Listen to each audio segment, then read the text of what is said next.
Administrasi Dasar Berkis masih bersama Alisa Nidja dan Al-Ustaz kita Sahabat Kis dengan tema buat hati sebaik-baik kamu adalah yang bermanfaat bagi orang lain. Silakan Sahabat Kis yang ingin bertanya seputar tema kita di SMS ataupun WhatsApp di 0812625166 dan bisa juga melalui via telepon kita di 0811626166. Kita memasuki pertanyaan yang sudah masuk dari via WhatsApp. Yang pertama dari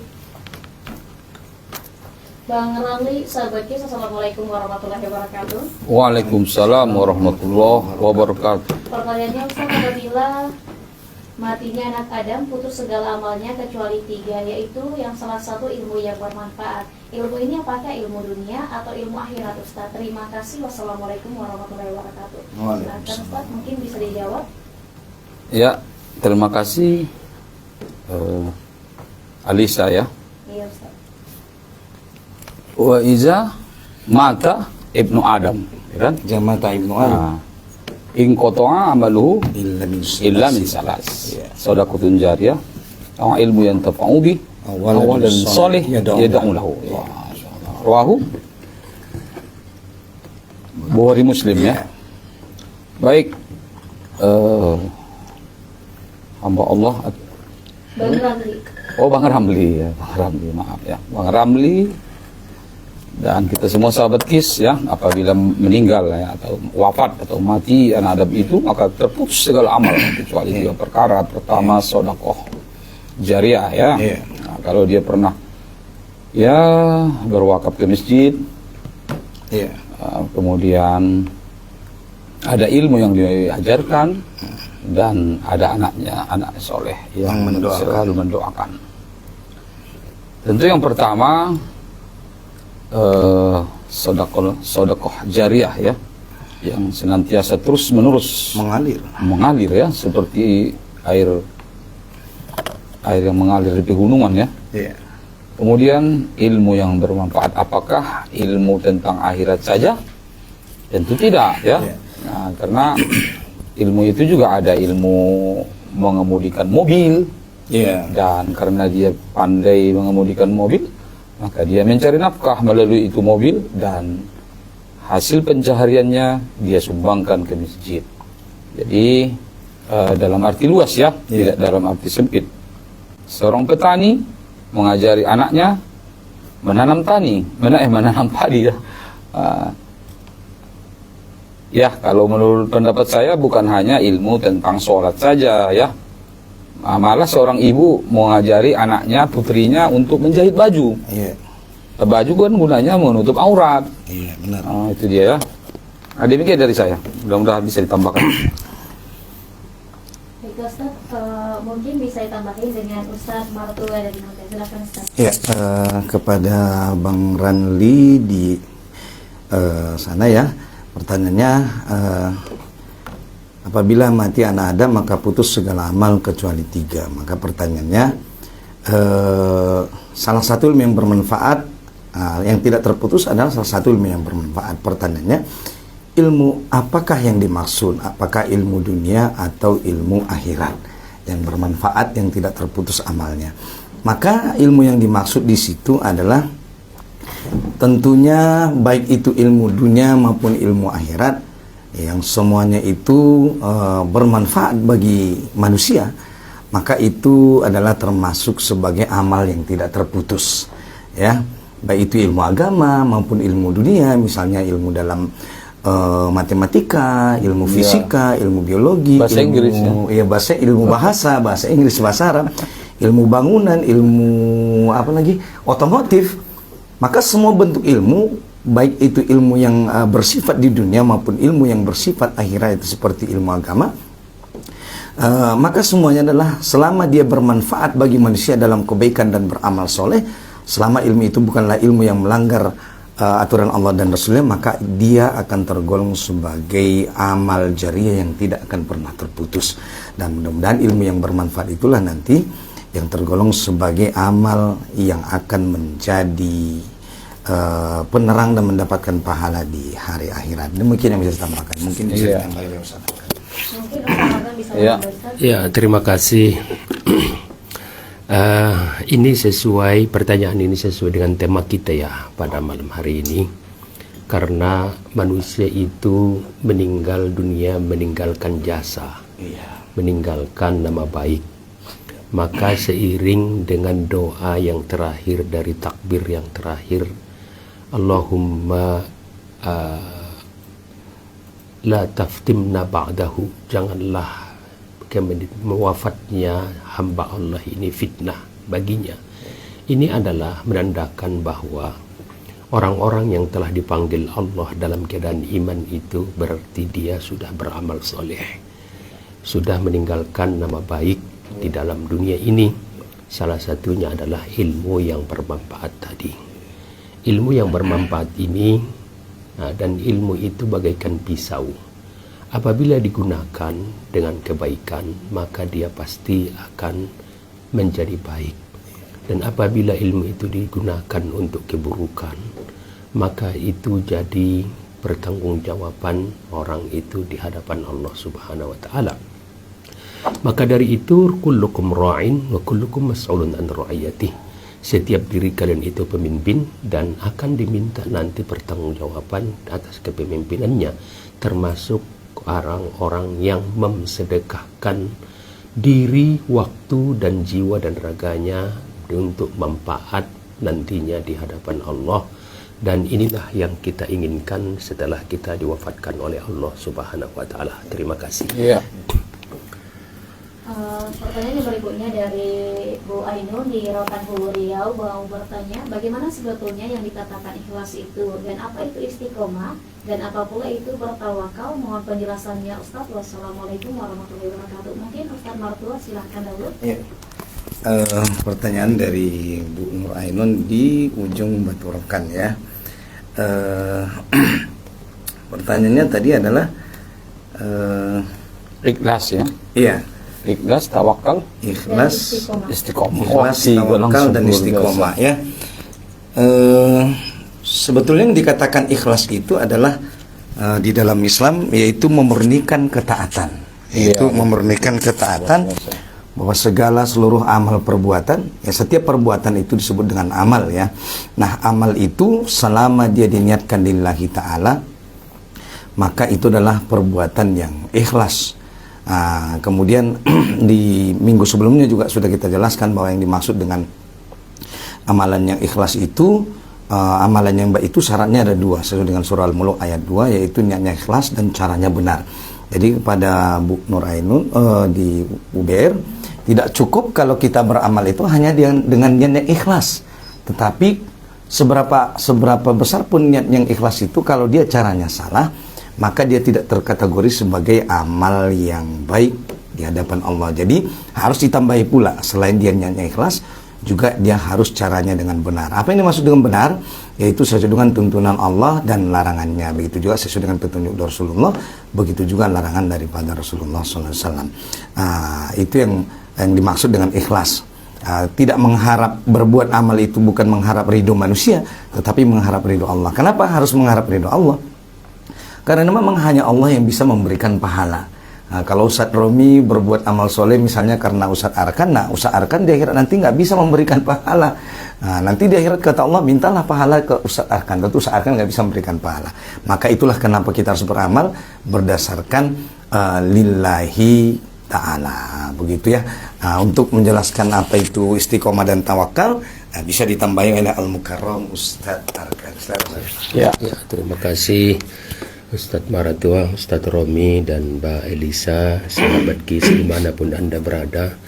Istiqomah itu sesuai dengan apa yang disabdakan Rasulullah Sallallahu Alaihi Wasallam. Innallaha yuhibbu idza amila amala ahadukum ayyutqinah.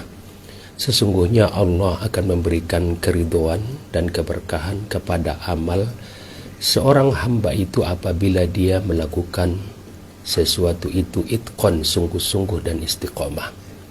Keistiqomah beramal ini memang sangat berat, walaupun amal itu kecil, tapi kalau kita lakukan istiqomah itu akan menjadi hasanat, menjadi kebaikan yang terus menerus yang akan kita terima dari Allah Subhanahu wa taala. Karena sesuai dengan sabda Rasulullah SAW, Inna Allah la yanzuru ila suwarikum wala ila ajasadikum walakinna Allah yanzuru ila qulubikum. Sesungguhnya Allah tidak akan melihat kepada jasad dan paras dan apa yang kita miliki di dunia ini, tapi Allah melihat apa yang ada di hati kita. Keistiqomahan inilah yang perlu kita bangun dalam hidup, karena amal kebaikan itu walaupun sebiji zarrah akan Allah perhitungkan nantinya di hari kiamat. Dan begitu juga keburukan itu, apabila kita lakukan terus menerus akan menumpuk nantinya. Maka kebaikan ini walaupun sedikit, wahai sahabat KIS dimanapun Anda berada, tetaplah istiqomah. Dan karena di dalam akidah kita ahli sunnah wal jamaah, iman itu yazidu wa yanqus. Iman itu akan bertambah dan berkurang. Bertambahnya iman itu seseorang karena dia lebih mendekatkan diri kepada Allah Subhanahu wa taala. Jauhnya atau berkurangnya iman seseorang itu karena dia jauh dari apa yang diperintahkan Allah dan Rasulnya. Maka dari itu Rasulullah sallallahu alaihi wasallam menyampaikan kepada kita, taraktu fikum wimraini fa in tamasyaqtum bihima lan tadillu abada. Saya tinggalkan dua perkara bagi kalian, apabila kalian berpegang teguh dengan istiqomah kepada kedua ini, lan tadillu abada, tidak akan sesat selama-lamanya. Apa itu? Dua pusaka inilah yang terus kita istiqomah memegangnya, yaitu Quranul Karim dan hadis Nabawiyah Asy-Syarifah yang kita sama-sama dapatkan dan wariskan dari Nabi kita tercinta Muhammad sallallahu alaihi wasallam. Istiqomah dan tawakal. Fa iza azamta fatawakkal 'ala Allah. Apabila kita sudah azam melakukan sesuatu itu, hanya satu kuncinya, tawakal kepada Allah Subhanahu wa taala. In tansurullah yansurukum. Apabila kalian tolong agama Allah ini, akan Allah tolong kalian. Bukan hanya ditolong, tapi ujung ayat ini adalah wa yutsabbit aqdamakum, dan Allah akan kuatkan pijakan kalian itu, tapi dengan cara istiqomah dan tawakal kepada Allah Subhanahu wa taala. Fa idza arada syai'an ay yaqula lahu kun fayakun. Inilah yang disampaikan Allah dalam surah Yasin. Apabila Allah telah mengendaki sesuatu itu, maka hanya tinggal mengatakan jadi maka jadilah. Disinilah seorang hamba Allah dengan ketawakkalannya, ada di situ namanya qada dan qadar. Ada ketentuan Allah yang ada di dalam diri manusia itu. Maka qada dan qadar ini adalah salah satu yang tidak bisa kita pisahkan dari manusia. Dan apa yang akan dilakukan hamba Allah ke depan ini ada tiga hal. Satu, la tadari fi ayyi nafsun tamut, dan tidak ada seorang pun di antara kita yang akan tahu di mana dan kapan kita meninggal dunia. Kedua, rezeki kita untuk hari besok juga kita nggak tahu. Yang ketiga, jodoh kita. Jodoh kita ini juga kita tidak tahu kapan datang dan kapan apanya. Maka semua itu perlu ketawakalan kepada Allah. Apabila takdir itu sudah ada dan jatuh kepada kita, maka tinggal satu tujuan kita, tawakal kepada Allah dan berserah diri dan istiqamah dalam agama Allah Subhanahu wa taala. Sekian. Ya, mungkin bisa ditambahkan lagi sedikit lagi pada Bu Ain tadi di Riau ya. Riau. Pertama istiqomah ya. Boleh dicatat ya sahabat, ada 5 langkah ya untuk menuju keistiqomahan ya. Tadi sore juga saya ini pokok bahasannya ya di Ibadur Rahman. Pertama, luruskan niat. Ini dulu tadi udah disampaikan Tuan Guru kita ya, luruskan niat. Wa ma umiru illa liya'budullaha mukhlishina lahuddin ya. Nah, tidak akan kami perintah hamba kami itu kalau bukan karena niat yang ikhlas. Tadi Ustaz Matua sudah ya menyampaikan. Yang kedua, langkah kedua memahami kalimat syahadat ya. Ini harus dipahami. Jangan hanya syahadat saja sudah datang ya. Karena ini adalah rukun Islam yang pertama ya. Kemudian yang ketiga, membaca dan memahami Al-Quran. Maka jangan kita pada-padakan saja, hanya membacanya saja. Ya, Karena ada di dalam Quran surah An-Nisa ayat 53, ya ayyuhallazina amanu la taqrabus sholata wa antum sukaro, ya. Hai orang-orang yang beriman, jangan kamu dekati salat sementara kamu dalam keadaan mabuk, tidak tahu kamu apa yang kamu baca, ya. Nah, jadi kalau membaca Al-Quran tak tahu kita artinya, sama dengan orang yang membaca Al-Quran pada saat mabuk. Ya, kullu nafsin za'iqatul maut sudah ada di situ, tapi dia nggak tahu artinya bahwa sesungguhnya setiap yang bernyawa pasti merasakan mati. Ya kan? Al-Fatihah juga harus kita artikan, harus kita maknai, harus kita tadabburi, ya.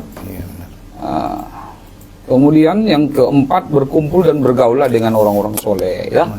Jangan ganti-ganti teman, hari ini orang soleh, besok orang-orang jahiliyah, ini nggak bisa nanti istiqomah. Yang kelima, berdoa dan memohon keteguhan hati kepada Allah Subhanahu wa taala. Quran surah Ali Imran ayat 8, ya. Rabbana la tuzigh qulubana ba'da idh hadaytana wa hab lana min ladunka rahmah innaka antal wahhab ya muqallibal qulub tsabbit qulubana ala dinik wa la ta'atika, ya. Nah, ini dia antara lain. Kemudian beralih kepada yang ikhlas tadi, ya.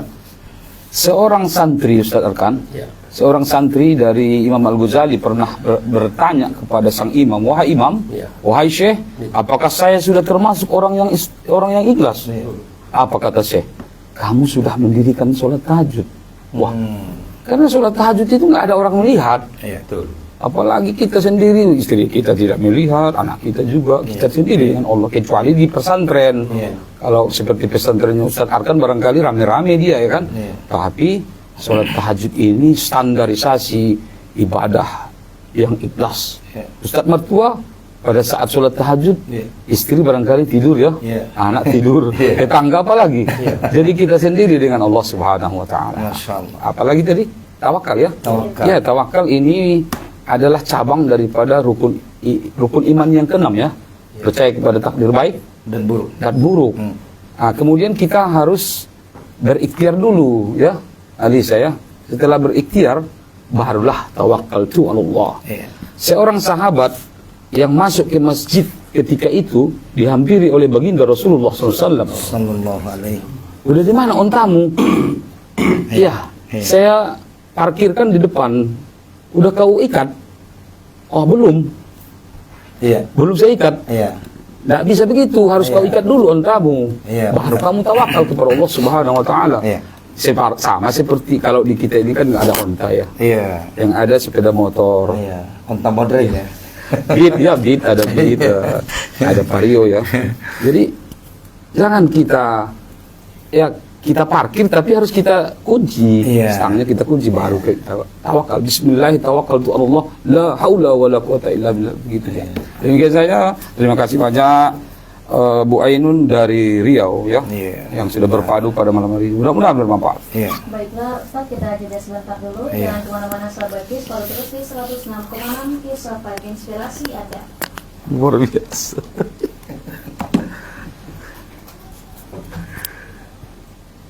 Lagi nyari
masuk ke pertanyaan yang berikutnya, sahabat KIS, dari Bang Cepis Lubis Banyanggar. Assalamualaikum Ustaz. Waalaikumsalam warahmatullahi wabarakatuh. Izin bertanya, Allah memanggil Nabi Adam dengan sebutan ya Adam, Nabi Musa ya Musa, Nabi Isa ya Isa, dan lain-lain. Pertanyaannya, mengapa Allah memanggil Nabi Muhammad tidak menyebut namanya tapi memanggilnya dengan mesra dan mulia seperti ya ayuhan Nabi, dan apa bedanya Ustaz Nabi dengan Rasul? Mohon penjelasannya.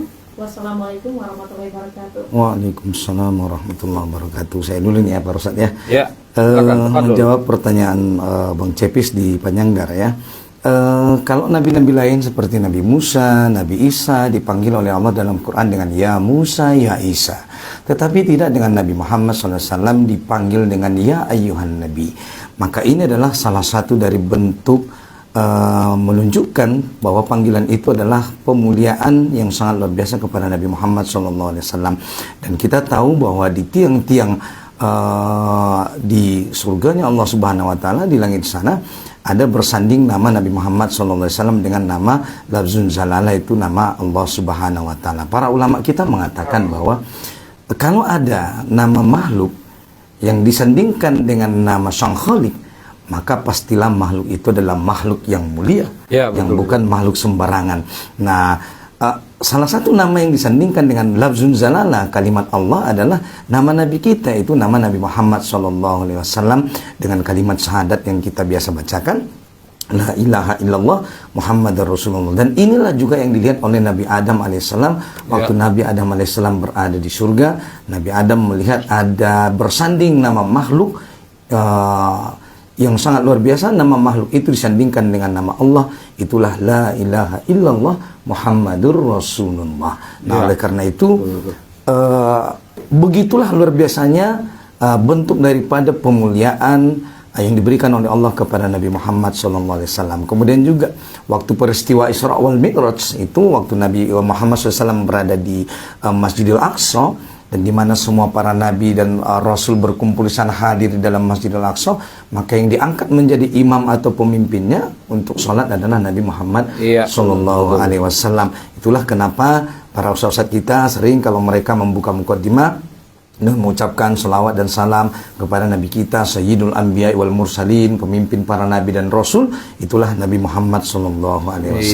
Itulah kemuliaan dan kebesaran daripada Nabi Muhammad SAW, dan sebagai bentuk rasa cinta dan kasih sayang daripada Allah, maka Nabi Muhammad dipanggil dengan ya ayyuhan Nabi. Demikian yang bisa saya jelaskan, nanti ditambahi oleh tuan-tuan guru kita dua lagi. Silakan.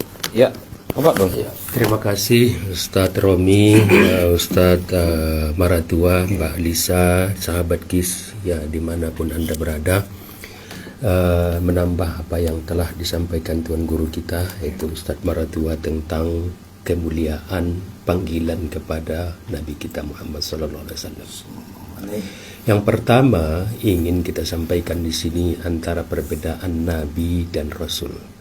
Nabi itu adalah tidak kita ketahui berapa jumlahnya yang diutus oleh Allah Subhanahu wa Ta'ala kepada dunia ini, termasuk Nabi yang thiqah dalam agama Allah, dan riwayat yang thiqah salah satu Nabi yang sampai hari ini hidup adalah Nabi Khidir, dan itu juga pernah bertemu dengan Nabi Musa, dan sesuai yang disampaikan oleh Allah dalam surah Al-Kahfi. Dan Rasul adalah yang diutus dan diturunkan kepadanya adalah kitab yang itu yang 4, yaitu Taurat, Injil dan Zabur dan Al-Quranul Karim kepada Nabi kita Muhammad SAW. Lalu kepada ulul azmi yang 4 ini ada kekhususiah, kada umumiyah di situ. Ya ayyuha ya Musa, ya Yahya khuzil kitaba biquwwah. Ya Musa fadrib bi'asakal hajar famfajarat isna asyarat aina, yaitu yang lagi naik ke Nabi Musa alaihissalam ke Gunung Nebo di Jordania saat dia rindu melihat Masjidil Aqsa. Ini adalah kata sebutan nama langsung. Lalu bagaimana dengan Nabi SAW, yaitu Rasul? Nabi kita Muhammad SAW, salah satu kemuliaan yang diberikan kepada dia adalah sesuai dengan firman Allah Subhanahu wa Ta'ala, wa ma arsalnaka illa rahmatan lil alamin. Kami utus engkau Muhammad adalah rahmat bagi sekalian alam. Sementara nabi-nabi yang sebelum Nabi kita Muhammad SAW hanya diutus kepada kaum-kaum tertentu. Tentu ada khususiyah di sini dan ada umumiyah. Maka kekhususiahan dan kekhususan kepada Nabi kita adalah Nabi kita diutus ke seluruh dunia, dan Nabi bersabda kepada kita, innama bu'istu liutammima makarimul akhlak. Saya diutus kepada kalian untuk menyempurnakan etika dan akhlak manusia. Maka Nabi telah membuktikan sesuai dengan tema kita pada malam hari ini, khairun nas anfa'uhum linnas, dan setiap manusia itu wajib kita berperan agar manfaat untuk orang lain. Terima kasih. Ya, barangkali bisa ditambahkan tadi kan beda antara Nabi dengan Rasul.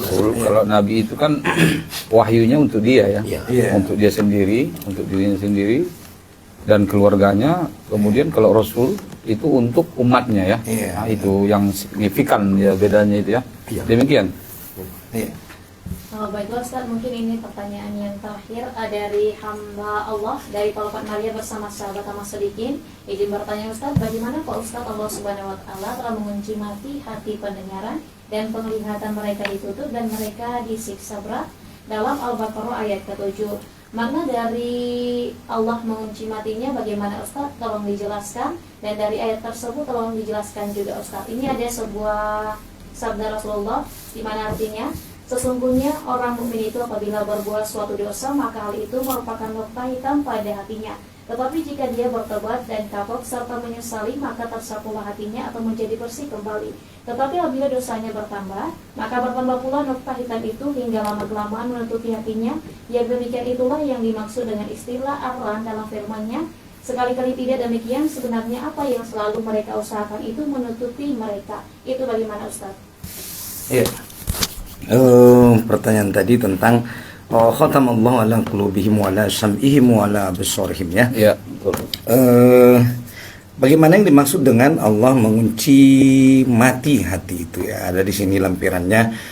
Apabila seorang berbuat dosa, maka bertambah titik hitam di hatinya.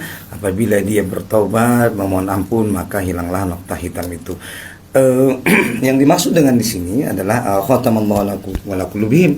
Itu bahwasanya Allah tidak memberikan dia hidayah, petunjuk kepada jalan yang lurus. Sebagaimana petunjuk ini selalu kita minta kurang lebih dalam 5 kali sholat sehari semalam. Selalu kita mengatakan ihdinas siratal mustaqim. Ya Allah, berikanlah kami petunjuk kepada jalan yang lurus. Nah, oleh karena itu Allah khatam mencap hati seseorang itu. Artinya apa? Allah mencabut atau tidak memberikan hidayah kepadanya. Nah, itu yang dimaksud dengan mencap hati seseorang atau mengunci mati hati seseorang, sehingga ada yang dia tidak husnul khotimah, sehingga sampai akhir hayatnya dia malah menjadi su'ul khotimah. Dan oleh karena itu kita berlindung kepada Allah daripada yang demikian, wal iyazbillah. Mudah-mudahan keluarga kita, kaum kerabat kita, istri, sanak saudara kita dilindungi Allah, dilindungi daripada khatamallahu ala qulubihim. Demikian yang bisa saya jelaskan. Mungkin bisa ditambah oleh sesuatu. Ya, siapa nih? Ini dari hamba Allah sahabat Kis. Ya, hamba Allah tidak disebutkan nama ya. Palopat Maria ya. Masih di seputaran kota Padang sini. Baik sahabat Kis, sekedar menambahkan apa yang sudah disampaikan Ustaz Arkan. Ustaz Mertua. Ustaz Mertua, maaf ya. Karena udah mulai habis, udah mulai menipis waktu. Game over. Ya, saya teringat tentang sebuah kajian ya, waladhdallin ghairil maghdubi alaihim waladhdallin ya. Maghdub dan dallin ya. Yang orang-orang yang telah engkau murkai dan yang sesat ya. Ini sebuah ungkapan tafsir ya, bahwa Yahudi dan Nasrani ya kan. Kemudian orang-orang Muslim yang munafik dan yang tidak mau mensyukuri nikmat itu juga termasuk yang dikunci mati hatinya. Kalau misalnya datang nikmat, lain syakartum. dia tidak syukuri. Datang lagi nikmat tidak syukuri.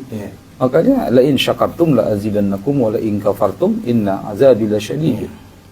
Jadi kalau sudah menumpuk ya, tidak mau dia mensyukuri, tidak mau dia mengeluarkan zakatnya, maka yang diserangnya hati ya.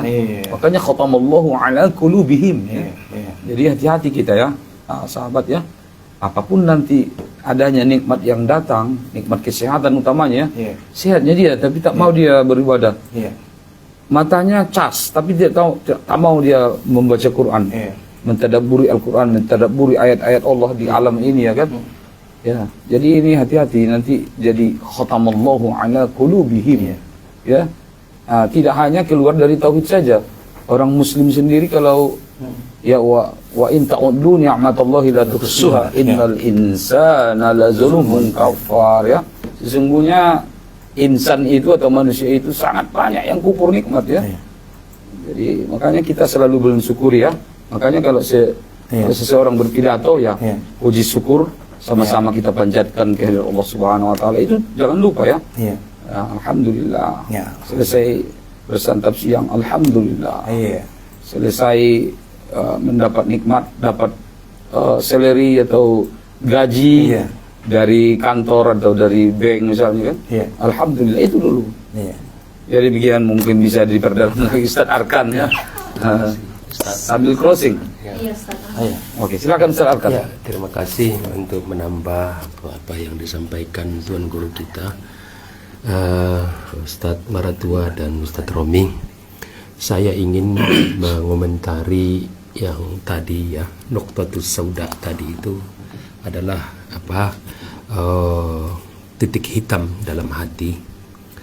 Maka saya teringat kepada hadis Rasulullah SAW, apa tadi katanya, ala inna fi jasadi mudghah fa idza saluhat saluhat jasadu kullu. Sesungguhnya dalam diri manusia itu ada segumpal darah, yaitu hati. Hati kita ini kita benahi, dan apabila kita melakukan dosa di hadapan Allah Subhanahu wa taala, Allah menyampaikan kepada kita, ittaqillah, bertakwalah kepada Allah haitsuma kunta, dimanapun anda berada, watba'is sayyi'atil hasanah tamhuha, maka ikutilah apabila kita melakukan kesalahan atau pelanggaran dalam agama ini, ikuti dengan kebaikan, tamhuha, akan dihapus, dengan kebaikan itu akan terhapus sendiri. Maka isinilah yang perlu kita benahi keistiqomahan kita dalam ibadah. Apabila kita masih menilai bahwa maksiat yang kita lakukan itu adalah maksiat dan kita istighfar setelah itu, Allah akan menghapuskan nuqtatus sauda tadi, titik noda hitam itu dengan istighfar kita. Maka seiring dari itu Allah Subhanahu wa taala berfirman lewat hadis kudusi, alima abdi bi anna lahu rabbun yaghfiru bidzunub wa ya'khudhu bidzunub fastaghfar li faghfartulah. Hambaku itu tahu bahwa ada Tuhan yang wajib dia sembah, tapi dia melanggar aturan di dalam agama Allah ini. Tapi padahal apa yang dia lakukan, kemaksiatan yang dia lakukan itu bisa kami ambil tindakan terhadap kemaksiatan yang dia lakukan. Tapi hambaku ini, kata Allah, beristighfar, maka kami akan ampuni dia. Maka dari itu, wahai sahabat KIS yang dirahmati Allah, bagi orang-orang yang tergelincir di agama Allah, cepatlah kembali ke jalan Allah itu, dan beristighfarlah dan bertaubatlah agar kita semua dalam lindungan Allah Subhanahu wa taala. Sahabat KIS yang dirahmati Allah Subhanahu wa taala, kata penutup dari saya bahwa khairun nas anfa'hum linnas. Sebaik-baik manusia itu paling banyak manfaatnya untuk manusia. Torehkan sejarah di dalam diri Anda, wahai sahabat KIS, dimanapun Anda berada. Jadilah orang yang bermanfaat dimanapun Anda berada. Jangan jadi orang yang tidak manfaat, agar kita mendapatkan andil di dalam agama Allah ini. Apapun amal kita, sedikit apapun amal kita, yang penting manfaat untuk diri kita dan orang lain, maka jadilah kita orang yang mengamalkan hadis Rasulullah tadi. Semoga kita semua menjadi orang-orang yang soleh dan soleha, dan kita dikumpulkan nanti di padang mahsyar sama-sama mendapatkan ridha Allah Subhanahu wa taala. Wabillahi taufiq wabil hidayah wabihi nasta'in. Wassalamualaikum warahmatullahi taala wabarakatuh. Waalaikumsalam warahmatullahi wabarakatuh. Nah, Ustaz, ini masih ada pertanyaan yang dari Tercecer ya, Sisa satu ya.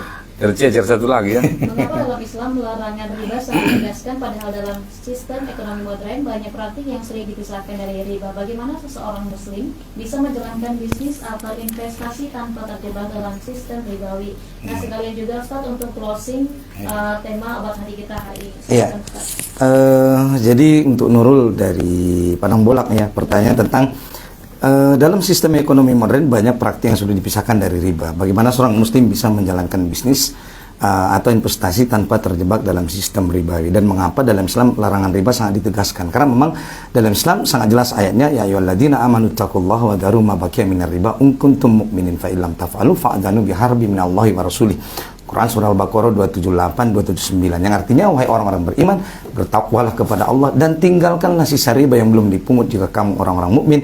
Jika kalian tidak meninggalkan sisa riba, maka umumkanlah perang daripada Allah dan Rasulnya. Ini ancaman yang sangat keras bagi siapapun yang melaksanakan riba. Makanya kenapa di dalam Islam riba adalah salah satu dosa besar di dalam Islam, di antara daripada dosa-dosa besar yang lain. Maka riba ini dosanya sangat besar. Itulah kenapa Islam sangat tegas dalam melarang praktek-praktek riba. Kemudian pertanyaannya, bagaimana seorang muslim bisa menjalankan bisnis atau investasi tanpa terjebak riba di sistem modern hari ini yang tidak bisa dipisahkan dari riba?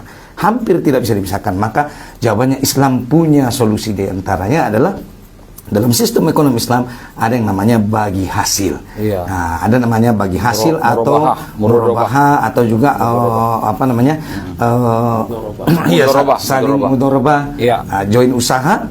Betul. Maka ini adalah usaha dari Islam untuk menghindarkan kaum muslimin daripada yang namanya terjebak praktek riba. Nah, kemudian dalam Islam juga ada pinjaman namanya tanpa bunga. Iya. Nah, maka pertanyaan, kalau ada pinjaman tanpa bunga, Ustaz, ini bagaimana?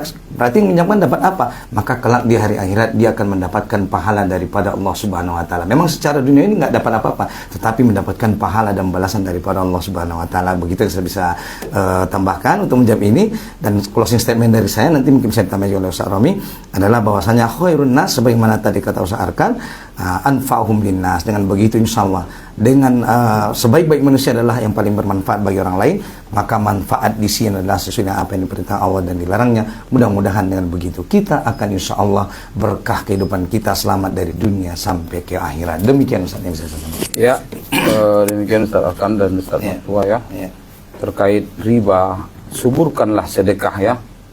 Suburkan sedekah dan hindari yang namanya riba ya. Kalau ada seorang teman yang membutuhkan ya, misalkan dia membutuhkan 1 juta ya, dia mau meminjam kepada kita 1 juta. Saya biasanya begitu. Maka berikanlah berapa yang kira-kira bisa kita ringankan bebannya. Misalnya saya pernah mempraktekkan kalau 1 juta dipinjam, saya kurangi nolnya 1. 100.000, tapi tak meminjam ya. Kalau kita meminjamkan, kita sama-sama nggak bisa enak, ya kan? Padahal uang kita pinjamkan kepada dia kan. Kalau misalnya berpapasan, kalau sepanjang utang itu belum dibayar, kita pun tak enak jadinya. Silau dia. Seperti melihat matahari kadang. Kadang kita yang malu mau jumpa sama dia, padahal kita yang kreditur, dia yang debitur ya. Kita yang mengutangkan, dia yang berutang. Jadi biasanya seperti itu saya buat. Kita sedekahi dia ya kan, kita kasih sedekah, tapi kita kurangi nolnya. Jadi 900.000 lagi bisa kita tunjukkan lagi teman yang lain supaya dibantu dia. Jangan sempat dia misalnya pergi ke rentenir kan, 1 juta yang dipinjam dibalikkan 1.500.000. Nah, jadi sedikit atau banyak yang menjadi pegangan di situ standarnya. Andai kata 1.050.000 pun ada nilai tambah di situ yang ditetapkan oleh kreditur, maka menjadi riba. Kecuali kalau misalnya kalau saya pinjam 1 juta kepada Ustadz Mertua dan dibalikkan 1 juta, maka pada saat saya mengembalikan saya tambah misalnya ini karena uang antum sudah saya pakai untuk modal. Iya. Akhirnya saya kasihlah sebagai hadiah ya. Iya, Itu bukan ya jauh, bukan riba namanya ya. Demikian barangkali dan sebagai closing statement, sebagai penutup dari saya terkait tema khairun nas anfa'uhum linnas, sebaik-baik kamu adalah orang yang paling bermanfaat bagi orang lain. Iya. Maka melalui tema ini mari kita semua sahabat untuk senantiasa selalu bermanfaat bagi orang lain. Seperti misalnya Alisa sebagai seorang announcer, sebagai pendakwah, bahkan ada di Sitinjau Lawi. Ya kan? Ada di sana YouTuber yang selalu memandu jalannya lalu lintas di sana. Iya. Ada juga di apa namanya? Yang di Eklatong ini apa? Batu Jomba. Batu Jomba ya. Iya. Itulah contohnya orang yang bermanfaat itu ya. Iya. Supaya menghindari kejadian lalu lintas, kecelakaan lalu lintas. Iya, iya, Jadi benar. sekecil apapun itu, misalnya office boy atau orang yang menyapu masjid, Menghilangkan duri dari iya, jalan gitu. karena salah satu masjid yang nyaman akan menambah kehusukan ya, kehusukan dalam beribadah. Masya Allah. Luar biasa ya. Nah, demikian mudah-mudahan kita semua apa yang kita sampaikan ini bermanfaat khususnya bagi kita bertiga sebagai announcer, Ustaz Arkan, Iya. Ustaz Mertua dan saya sendiri, Iya. Ron Iskandar dan Mbak Alisa. Iya. Kami kembalikan kepada Mbak Alisa untuk menutup perbincangan kita pada malam hari ini. Demikian saja. Barakallahu li wa lakum wa billahi taufiq wal hidayah. Wassalamualaikum warahmatullahi wabarakatuh. Waalaikumsalam warahmatullahi wabarakatuh. Terima kasih banyak sahabat Kisah untuk kebersamaan Anda di program kabar ya sahabat Kisah tadi pada malam hari ini di edisi hari Rabu 6 November 2024. Dan jangan keluar mana selepas berita utama di Masih Hadi membersamai mendengar Anda di program yang selanjutnya. Lalu terus di 106,6 Kisah FM inspirasi Anda. Luar biasa ya. Ya, closing statement untuk Ya, sahabat aja. Edbi. Nyambung di situ. Langsung aja di situ. Enggak di situ aja. Oh, di sini Udah aja. ngomong aja. Iya, Ustaz, lanjut bisa. Oh iya, Langsung. lanjut. Iya, Ustaz. Oh, iya, langsung. berarti kita tunggu aja dulu. Iya. Gak apa-apa kan? Sebentar itu. Iya. Karena kan kita mau menutup apa lagi? Edbi.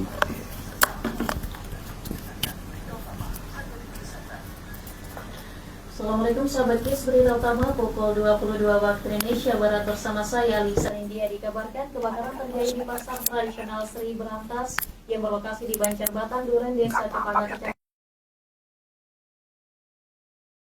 Puluhan kios pedagang hangus terbakar dan api baru berhasil dipadamkan sekitar pukul 14 waktu Indonesia Tengah Sabah. Kasihumas Polres Tabanan Ibtu I Gusti Made Barata mengatakan peristiwa kebakaran di pasar tradisional Sri Bantas Sabekis terjadi pada pukul 12:30 waktu Indonesia Tengah. Menurut keterangan saksi Nyoman Mega Napi Yuda mengatakan di mana sahabatnya sekira pukul 12:30 waktu Indonesia Tengah ada percikan api di dalam pasar, kemudian pedagang berusaha untuk memadamkan api, namun api terlalu cepat membesar sehingga saksi langsung mengimbau pedagang semua keluar menyelamatkan diri. Kita beralih ke berita selanjutnya. Dikabarkan Polres Nia Selatan menangkap ON alias Amawidi 31 tahun pelaku yang terlibat dalam kasus penembakan seorang pria lanjut usia atau lansia bernama Livima Buololo 62 tahun. Pelaku ini telah 2 tahun menjadi buron pihak kepolisian. Untuk diketahui sahabat KIS, peristiwa tersebut terjadi di Kecamatan Umbu Nasi pada Kamis 29 Desember 2022 lalu. Sebelumnya sudah ada satu pelaku berinisial OD alias LO 40 tahun yang ditangkap. Kasat Reskrim Polres Nia Selatan itu Sugiyardi mengatakan pelaku ditangkap di Kecamatan Siak Provinsi Riau pada Kamis 31 Oktober 2024 lalu. Usai ditangkap pelaku diboyong ke Polres Nia Selatan. Demikian berita utama pukul 22 waktu Indonesia Barat. Saya Lisa India. Wassalamualaikum warahmatullahi wabarakatuh. Ya.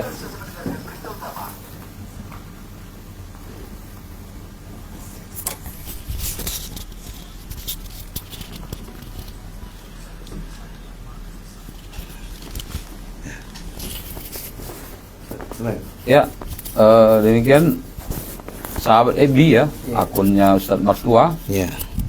Terima kasih banyak, jazakallahu khairan kasih atas kebersamaan antum semua ya, sahabat Ebi atas nama akunnya Ustaz Mertua yang sudah hadir di layar kaca gadgetnya Ustaz Mertua, yang ikut meramaikan program Obat Hati pada malam hari ini Masya Allah. terkait tema tadi, khairun nas anfa'uhum linnas. Mari sama-sama kita menuju orang yang sebaik-baik orang adalah yang paling bermanfaat bagi orang lain, supaya nanti kehidupan kita selanjutnya lebih menjanjikan, lebih beruntung dan lebih sehat tentunya ya. Iya. Karena orang yang tak mau bermanfaat bagi orang lain adalah kelompok orang-orang yang merugi dunia dan akhirat. Demikian saya kembalikan kepada Ustadz Arkan. Ya, terima kasih Ustaz. Closing statement Ustaz di Ya, Ustaz. terima kasih sahabat FB dimanapun Anda berada. Kami dari salah satu narasumber Obat Hati mengucapkan terima kasih atas dukungan yang diberikan sahabat dimanapun Anda berada atas program kita ini. Semoga berkah selalu. Jadilah terus orang yang bermanfaat, jadilah orang yang mengambil andil di agama Allah ini. Faman ya'mal mithqala dzarratin khairan yarah wa man ya'mal mithqala dzarratin syarran yarah. Sebiji zarrah pun kebaikan itu akan Allah perhitungkan, dan sebiji zarrah pun keburukan itu Allah akan hisab.